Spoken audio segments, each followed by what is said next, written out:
வாழச்சோடத்தை அடிக்கும் போய் ஆந்திரவாதி ஆனவே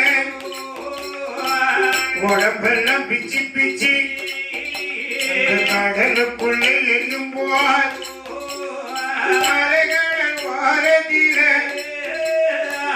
அந்த மாந்திரவாதியுடைய உடம்பையெல்லாம் கை காலு தலை உடம்பு என்று ஒவ்வொரு பாகமா வந்து அலை கடல்ல ஒதுக்குது.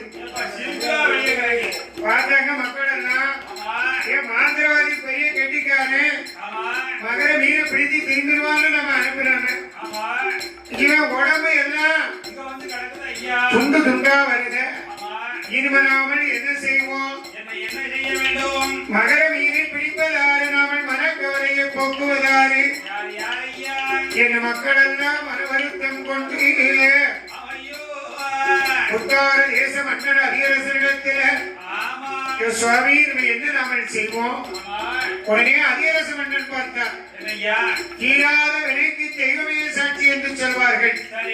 மனக்கவலை கொள்ள வேண்டாம். அலைகடல் ஓரத்தில் ஆண்டவன் சிவபெருமானுடைய ஆலயம் இருக்கின்றது. அந்த ஆண்டவனை நினைத்து அரங்கவசை செய்தார். ஆண்டவன் வருவாரு, இந்த மகர மீனை பிடிப்பாரு. அவர் ஒருவரால் தான் முடியும். எங்க அதிகரச மன்னனை எங்க வருகிறார் தெரியுமா? மக்களை திரட்டிக் கொண்டு எங்கே வருகிறார் பாருங்க. அங்கே உத்தார தேசத்தில் அதிகரச மன்னவர் அலைகடல் வாரதீர அலைகடல் மன கவலையோடு வாரார்.